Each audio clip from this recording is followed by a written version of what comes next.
भगवान को पाने की तड़फ बढ़ जाए तो व्यवहार अच्छा होने लगेगा, संसार फीका होने लगेगा। मनुष्य का पूरा भाग्य कब खुला? पैसा मिल गया तो भाग्यशाली है। कई गुंडों को पैसे मिल जाते, पत्नी मिल जाए तो भाग्यशाली है। कई पापियों को भी पत्नी मिल जाती, बेटा मिल गया तो भाग्यशाली है। कई चोरों और डाकुओं को भी बेटे होते हैं। सुत दारा और संपत्ति पापी को भी हुए, पापियों को भी बेटा संपत्ति पत्नी होता है, ये कोई बड़ी बात नहीं है। संत समागम हरि कथा, तुलसी दुर्लभ दो, भगवत कथा और संतों का सानिध्य, ये दुर्लभ चीज। तो भगवत कथा क्या? भगवान जिसकी सत्ता से सारी सृष्टि का भरण पोषण होता है, वाणी वैखरी होती है, गमनागमन होता है, सब मिटने के बाद भी जो अमिट है वो परमात्मा का नाम भगवान है।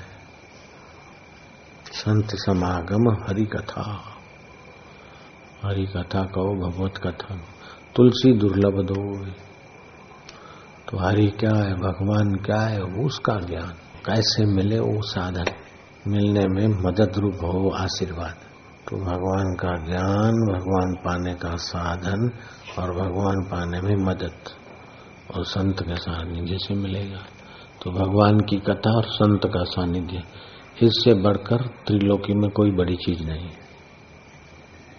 भगवान शिव जी भी बोलते हैं, उमा संत समागम सम और न लाभ कछु आन, बिनु हरि कृपा उपजे नहीं, गावे वेद पुराण। संतों के सानिध्य के समान और कोई लाभ नहीं। उमा संत समागम सो। अब संत समागम ये ऐसा नहीं कि इधर आके खड़े हो गए तो हो गया संत समागम। विचारों को सुने, उनके अनुभव को अपना अनुभव बनाने की कोशिश करे, ये संत समागम। तो उमा संत समागम सो और न लाभ कछुआन। छल कपट से भगवान नहीं मिलते। बनते भगत ठगते जगत पड़ते भाव की जाल में। भगत बन के और ठगी करे तो और ज्यादा पाप लगता है। साधारण आदमी दारू पिए या चोरी करे तो उसकी चोरी पकड़ी जाए तो उसको जो सजा मिले उससे ज्यादा पुलिस वाला चोरी करते हुए पकड़ा जाए और साबित हो जाए तो उसको सजा ज्यादा मिले। ये कानून को जानता है। बापू सिद्धांत हूँ जानू छू पर आखो दिवस गयो ही नहीं हूँ तो बनावट करना, ये बुद्धि में तमस ज्यादा होता है तो दूसरे के अधीन उसको चलाना पड़ता है। रजस ज्यादा है, रजस है तो कुछ चलेगा कुछ चलाएगा। सात्विक है तो किसी की जरूरत नहीं हो, खुद दूसरे को चला लेगा। बुद्धि में सत्व गुण ज्यादा है तो इसीलिए सत्व गुण वाले का, अकल वाले का पगार ज्यादा होता है, कलेक्टर का, दूसरों का। तो उसमें रजोगुण तो होता है लेकिन बुद्धि में सात्विकता थोड़ी विशेष होती है तो ज्यादा पगार होता है। ज्यादा अक्ल वाले का ज्यादा व्यवस्था, उनको मकान ये वो। हाँ, प्राइम मिनिस्टर को त्रिमूर्ति भवन रहने को मिलता है, राष्ट्रपति को रोज का लाख रुपए खर्च हो जाए, इतना उनके पीछे खर्चा होता है, रहने खाने सिक्योरिटी में 3-4 करोड़ रुपए हो जाता है साल। तो रोज का 1 लाख रुपए हो गया। हाँ, जितना बुद्धि सात्विक, उसका मतलब है नहीं कि ज्यादा खर्चा हो तो उसकी बुद्धि सात्विक ही है, ऐसा भी गणित नहीं है। लेकिन अक्ल वाले की और पुण्य और अक्ल साथ में होती तो चलता है काम। तो अक्ल हमेशा सत्व गुण से संबंध रखती है। तो आहार शुद्धो सत्व शुद्धि। चटोरापन होता नहीं तो फिर बुद्धि डाउन होती। एक बार कोई भगत ने मनोती मानी थी कि बापू को पधरामणी करेंगे और 56 भोग खिलाएंगे। तो मेरे को बुलाते रहे, मैं टालता रहा। आखिर में क्या, अच्छा चलो भाई एक बार अपन भी 56 भोग देख तो ले रहे हैं, थोड़ा थोड़ा खा भी लेंगे। तो हमने उनको बोला अच्छा हाँ हम आएंगे। तारीख नक्की हुई और उन्होंने बनाए और हम गए। अब 56 भोग कितना कितना पे है तो हम बोले देखे कैसा क्या क्या बना। तो सब्जियां 10, 12, 15 मिठाइयाँ है वो थोड़ा थोड़ा थोड़ा थोड़ा मैं क्या चलो खा लेते। और थोड़ा थोड़ा खाया तो हम इतने बीमार हुए कि कई 56 भोगों के 56 घंटे तो हमने बलिदान दे दिया। तब कहीं तबीयत ठिकाने आई। अलग अलग वैरायटी खाने से शरीर। फिर कोई बोलता है 56 भोग तो मेरे को वही याद आता है। अल्जीरिया में एक कॉन्ट्रैक्टर था। उस कॉन्ट्रैक्टर ने गवर्नमेंट ठेका लेते बिल्डर है वो बिल्डिंग, तो ऑफिसरों को भोज दिया। ब्रांडी है, वाइन है, whisky, brandy, wine, whisky, other drinks सबको दिया। तो उसका अपना मंकी था पाला हुआ, तो सबको ड्रिंक्स दिया। तो एक प्याला मंकी को भी लेके दिया। तो पाला हुआ अपना मंकी था, तो मंकी कॉपी करने में एक्सपर्ट होता है। तो सब लोग क्यों पिया, तो मंकी ने भी पिया। ऐसे करते करते सबने गिलास यूं लेके फिर एक दूसरे का गिलास टच करते ना, तो मंकी ने लिया। तो मंकी ने भी अपना बॉस के साथ गिलास का टच किया, अब पीने लगे। अब मंकी की खोपड़ी तो इतनी, अल्जीरिया के बिल्कुल ऐतिहासिक इतनी सी, और मनुष्य की खोपड़ी तो इतनी। तो सब लोग एक पैक पिया, फिर थोड़ा थोड़ा दूसरा लिया। अब मंकी ने भी लिया। क्या हुआ, दूसरों ने कुछ खाया, मंकी को तो झूमने। एक तो वैसे ही पाला हुआ था बंदर, लेकिन बंदर का कैपेसिटी कितना, आदमी जितना वाइन पिए, ब्रांडी पिए था, ऐसा ऐसा ऐसा कूदे, ऐसा नशा नशा नशा। एक तो बंदर, दूसरा पिला दो दारू, कहना क्या। तो फिर उसका बॉस उसको संभाल के घर ले गया। 2, 3 दिन 4 दिन मंकी ऐसे बीमार रहा। फिर दूसरी बार कुछ महीने 2 महीने के बाद फिर फंक्शन हुआ, तो मंकी को ले गए। तो सबके हाथ में वाइन मिला, मंकी को दिया, तो मंकी यूं कर दिया। फिर उधर तो उसके बॉस ने उसको दिया, तो नहीं पी पी पी। मंकी ने उठाकर सब फेंक दिया। तो सारे वो दारू पीने वाले दंग रह गए। बोले 1 महीना पिया था तो इतना आउट हुआ, तो अब उसको याद है लेकिन अपने को याद नहीं।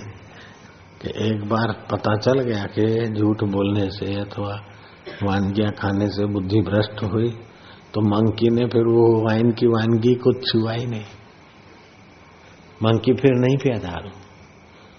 दूसरी बार फंक्शन में ले गए ना, तो मंकी को दिया, बंदर को तो नहीं पिया। इधर उधर घुमा, उधर दिया तो फिर उठा के प्याला फेंक दिया जोर से सबके ऊपर। अल्जीरिया का बंदर। तो इतना तो बंदर भी जानता है कि ये खाने से नुकसान हुआ, तो हम नहीं खाना चाहिए। जब सात्विक गुरु मिलते हैं, सात्विक खुराक खाते हैं और सात्विक व्यवहार और सच्चाई रखते हैं, तो रजो और तमोगुण क्षीण होता है। तो फिर अकस्मात पर ब्रह्म परमात्मा का आनंद सामर्थ्य प्रकट होता है। या ईश्वर तो मौजूद है। जैसे बादल हटने से सूरज दिख जाता है, ऐसे रजोतमो गुण हटने से परमात्मा का आनंद और सामर्थ्य प्रकट हो जाता है। हमको जब एकांत में रहते थे और जो आ रहा है वो उसी का तभी मौज कर रहे। अभी तो क्या ध्यान भजन गुरु के आश्रम में रहते, सेवा करते आश्रम में, उसी की कमाई से गाड़ी, अपन भी सुखी रहते, दूसरों को भी लाभ हो जाता। भजन करे, जप करे, ध्यान करे, जप तप ध्यान। उपवास में तो ध्यान भजन अच्छा होता है, क्योंकि पाचन शक्ति, जीवनी शक्ति उधर पचाने में नहीं लगेगी, तो शरीर के दोष मिटाने में लगेगी। मन के दोष मिटाने में लगेगी। हे राम जी, जिस पुरुष को बड़े भोग प्राप्त हुए हैं और उसने इंद्रियों को जीता नहीं तो वह शोभा नहीं पाता। जो त्रिलोकी का राज्य प्राप्त किया और इंद्रियां न जीती तो उसकी भी कुछ प्रशंसा नहीं। जो बड़ा शूरवीर है पर उसने इंद्रियों को नहीं जीता तो उसकी भी शोभा कुछ नहीं। बड़ा शूरवीर है लेकिन इंद्रिय नहीं जीता तो कोई शोभा नहीं। बड़ा राज्य है लेकिन संयम नहीं तो कोई शोभा नहीं। बड़ा धन है, बड़ा वाहवाही है लेकिन आत्म सुख नहीं तो कुछ भी नहीं। आत्म शांति, आत्म सुख, आत्मज्ञान। जिसकी बड़ी आयु है पर उसने इंद्रियां नहीं जीती तो उसका वह जीना भी व्यर्थ है। राम जी, जिस प्रकार इंद्रियां जीती जाती हैं और आत्मपद प्राप्त होता है सो सुनो। इस पुरुष का स्वरूप अचिंत्य चिन्मात्र है। उसमें जो संवित जगी है उस ज्ञान संवित का अंतःकरण और दृश्य जगत से संबंध हुआ है, उसी का नाम जीव पड़ा है। जो चैतन्य परमात्मा है उससे जो संवित फूरना उठा और जगत की तरफ गया और शरीर में जीने की इच्छा हुई तो नाम जीव पड़ा। नहीं तो है तो शुद्ध परमात्मा। सभी every man is a god playing the fool. सब भगवान का स्वरूप है। मूर्खों की नहीं खेल रहे। मैं दुखी हूँ, मैं ये करूँ, मैं वो हूँ। वाइन पिएगा तो मजा आएगा, विस्की पिएगा तो मजा आएगा, सिगरेट पिएगा तो मजा आएगा, रोलर मिलेगा तो मजा आएगा, रोलर मिलेगा तो मजा आएगा, बुलडोजर मिलेगा तो मजा आएगा। ऐसा सब मजा नहीं। मजा तो सॉल में अपने आप में है। सब भगवत स्वरूप है लेकिन खेल रहे पागल जैसे। सब स्वप्न हो गया, सब सपने में बदल रहा है। अच्छा बुरा यह सब पूर्णा हो गया। सपने को देखने वाला अपना परमात्मा साक्ष उसमें लग गया। हे राम जी, जहाँ से चित्त जगता है वहीं चित्त को स्थिर करो, तब इंद्रियों का भी अभाव हो जाएगा। इंद्रियों का नायक मन है। जब मन रूपी मतवाले हाथी को वैराग्य और अभ्यास रूपी जंजीर से जकड़कर वश करोगे तभी तुम्हारी जय होगी और इंद्रियां रोकी जा सकेंगी। जैसे राजा को वश करने से सारी सेना भी वश हो जाती है, वैसे ही मन को स्थिर करने से सब इंद्रियां वश हो जाएंगी। हे राम जी, जिस जिस ओर मन जावे उस ओर से उसे रोको। जब दृश्य जगत की ओर से मन को रोकोगे तब वृत्ति संवित ज्ञान की ओर आवेगी, और जब वृत्ति ज्ञान की ओर आई तब तुमको परम उदारता प्राप्त होगी और शुद्ध आत्मसत्ता का। जहाँ जहाँ मन जाए उसको रोको अपने आत्मा में, ज्ञान में, तो फिर वो शांति आनंद मिलेगा, परम उदार स्वरूप का अनुभव हो। जो मन में आया ऐसा कर लिया, भोग लिया, खा लिया तो धीरे धीरे तमोगुण बढ़ जाएगा, तिर्यक योनि में जाएगा। मन में आया वो भोगा, थोड़ा छोड़ा तो रजोगुण आ जाएगा, फिर मनुष्य जन्म में भटकेगा। मन में आया लेकिन सात्विक किया और बाकी को रोका, सत्वगुण आया। लेकिन मन को भगवान में रोक दिया, आत्मा में, तो सबका बाप बन जाएगा। जैसे राजा वश हो जाता है तो सारी सेना वश हो जाती है, सही मन वश हो गया तो इंद्रियां है वो सब ठीक हो जाता है। रोज अभ्यास करना चाहिए ध्यान करने का, श्वासोश्वास के द्वारा, जप के द्वारा, एक टक देखने के द्वारा, अभ्यास करे 2 घंटे तो गृहस्थी को रोज ध्यान करना चाहिए। और जो सब कुछ छोड़ के साधु बन गए उनको कम से कम 4 घंटे रोज ध्यान में गुजारने चाहिए। इधर से उधर, इधर से उधर 4 घंटे ध्यान करे, 6 घंटे सोए, 10 घंटे, 8 घंटे सेवा करे, कमाए खाए, 18 घंटे, फिर भी 6 घंटे फालतू है। और 8 घंटे तत्परता से काम करे तो जो 12 घंटे में नहीं होता उतना 8 घंटे में हो जाएगा। जो समय का दुरुपयोग करता है समय उसी को खा जाता। हे राम जी, इंद्रियां और मन रूपी चील पक्षी हैं। जब इनको विषय भोग नहीं होते तब ऊर्ध्व को उड़ते हैं, और जब विषय प्राप्त होते हैं तब नीचे को आ गिरते हैं। जैसे चील, गीद, जब कुछ होता नहीं तो आकाश को ऊपर उड़ते हैं, और जब देखते मरा हुआ सांप, मरा हुआ ढोर विषय तो धड़ाक नीचे। ऐसे ही मन विषय विकार नहीं तो बैठे ध्यान में ऊंचा उठता है, और जब संसार का चस्का लगता है तो फिर गिरता है नीचे। एक पंडित ने बिल्ली पाल रखी थी, भागवत की कथा करे और बिल्ली को बिठाए पास में, बिल्ली हो पास में और भागवत की कथा करे।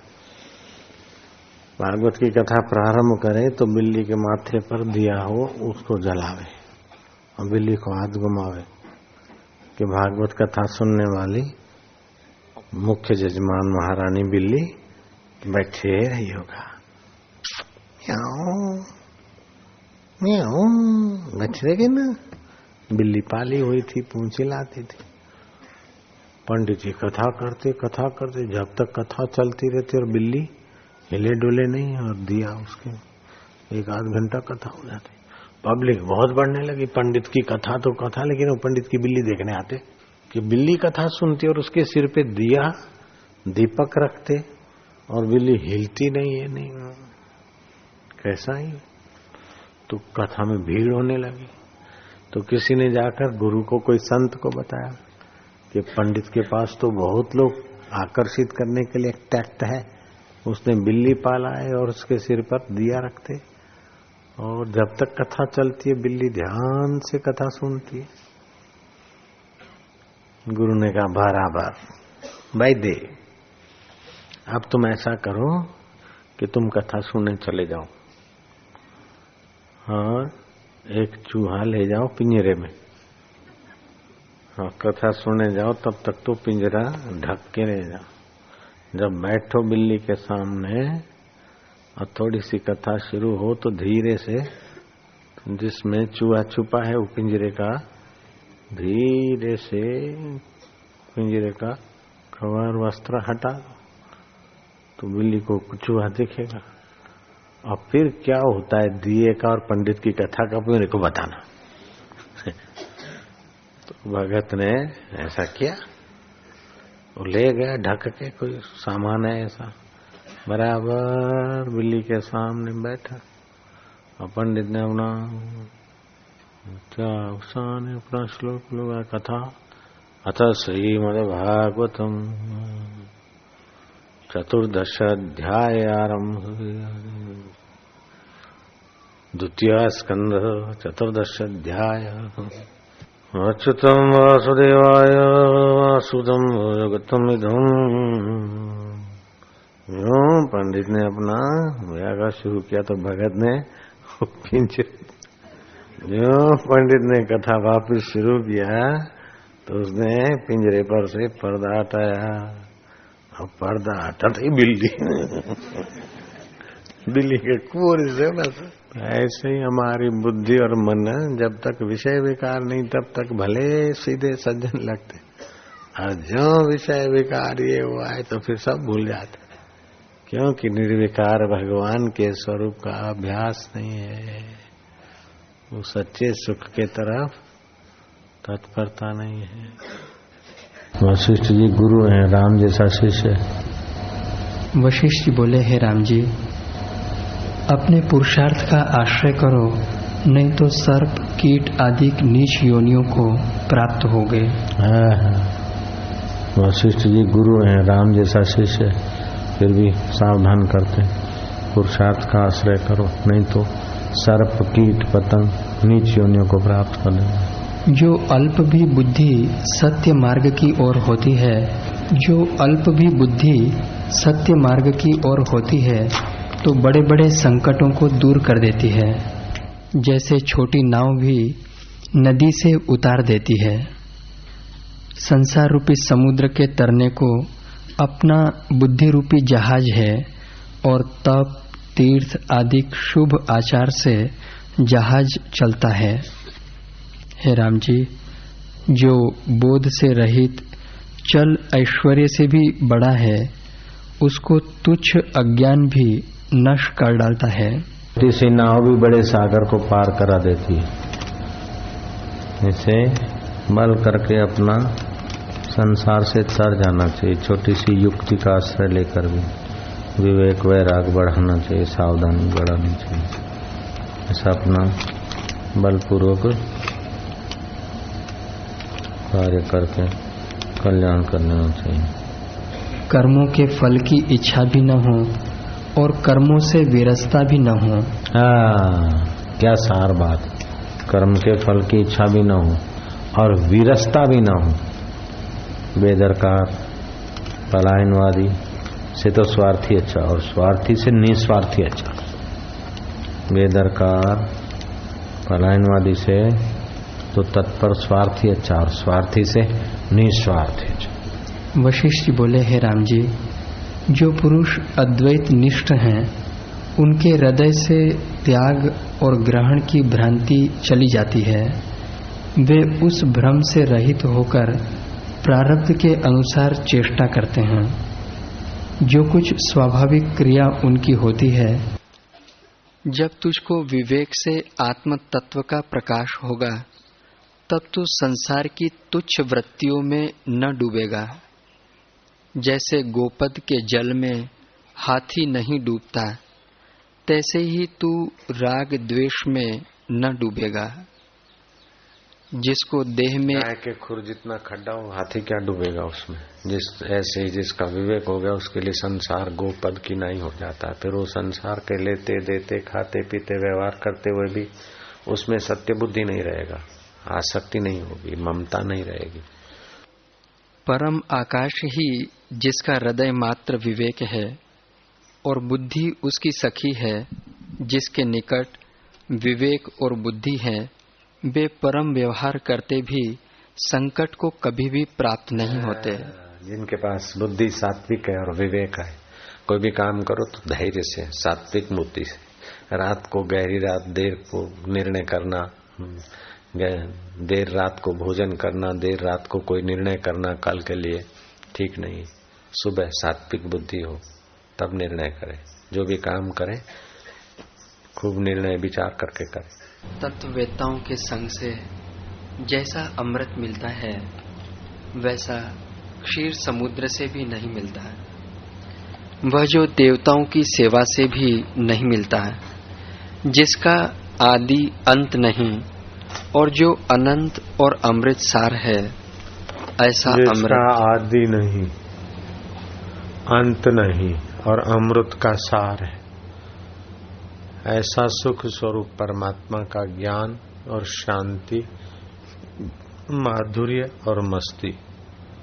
तत्ववेता परमात्मा प्राप्त महापुरुषों से जो सुख मिलता है, शांति मिलती है, ज्ञान मिलता है, और आदि अंत जिसका नहीं, उस अनंत का प्रकाश जो मिलता है, वैसा क्षीर सागर के अमृत के पास नहीं है, स्वर्ग की अप्सराओं के पास नहीं है, यक्ष गंधर्व और किन्नरों के पास नहीं। वशिष्ठ जी कहते हैं, हे राम जी, मैं 14 लोक में विचरण किया, कहीं सार नहीं। गंधर्व गान करते फिरते हैं, लेकिन जिससे गाया जाता है उस परमात्मा सुख का उनको पता नहीं। उन गंधर्वों को धिक्कार है। यक्ष यक्षिणियों के पीछे और यक्षिणियां यक्षों से सुख ढूंढते फिरते हैं, लेकिन जो सुख स्वरूप है उसका उनको पता नहीं, इसलिए उनको मेरा धिक्कार है। वह मुक्त और उत्तम उदारचित्त पुरुष मुक्ति रूप परमेश्वर हो जाता है। हे राम जी, मैंने चिरकाल पर्यंत अनेक शास्त्र विचारे हैं और उत्तम से उत्तम पुरुषों से चर्चा भी की है, परंतु परस्पर यही निश्चय किया है कि भली प्रकार से वासनाओं का त्याग करे। इससे उत्तम पद पाने योग्य कोई नहीं। जो कुछ देखने योग्य है वह मैंने सब देखा है और 10 दिशाओं में मैं भ्रमा हूँ। कई जन यथार्थदर्शी दृष्टि आए हैं और कितने हेय उपादेय संयुक्त भी देखे, पर सभी यही यत्न करते हैं, इससे भिन्न कुछ नहीं करते। सारे ब्रह्मांड का राज्य करे अथवा अग्नि और जल में प्रवेश करे, पर ऐसे ऐश्वर्य से संपन्न होकर भी आत्म लाभ के बिना शांति प्राप्त नहीं होती। खाली ही गुजरात का नहीं, खाली भारत का नहीं, पूरी पृथ्वी का नहीं, पूरे ब्रह्मांड का राज्य मिल जाए, पूरे ब्रह्मांड का 14 लोक। और आत्म शांति नहीं मिली तो वो भी ठन ठन पाल है। और आत्म शांति मिली तो ब्रह्मांड के राजा का भी बाप का बाप। वशिष्ठ जी बोले, हैं राम जी, बड़े बुद्धिमान और शांत भी वही हैं जिन्होंने अपने इंद्रिय रूपी शत्रु जीते हैं, और वही शुरू में हैं। उनको जरा, जन्म और मृत्यु का अभाव है। वही पुरुष उपासना करने योग्य है। वैसे ही पुरुष उपासना करने योग्य है। भगवान का तो काल्पनिक चित्र किसी ने बनाया, लेकिन भगवान जहाँ अपनी महिमा में प्रकट हुए वे पुरुष तो साक्षात हमारे पास है। वे उपासना करने योग्य है, पूजने योग्य है। कठवली उपनिषद में आता है, जिसको इस लोक का यश और सुख सुविधा चाहिए वो भी ज्ञानवान का पूजन करे, और परलोक में किसी ऊंचे लोक में जाना है तब भी यम यम मनसा सविभांति विशुद्ध सत्वे। वो ज्ञानी अपने शिष्य के लिए, भक्त के लिए मन से जिस जिस लोक की भावना संकल्प कर देता है उसका शिष्य उसी लोक में जाएगा। तस्मात् हिरेत भूत कामा आत्मज्ञ पुरुषम हिरेत भूत कामा। अपनी कामना पूर्ण करने के लिए आत्मज्ञानी पुरुष पूजन करे, अर्चन करे, उपासना करे।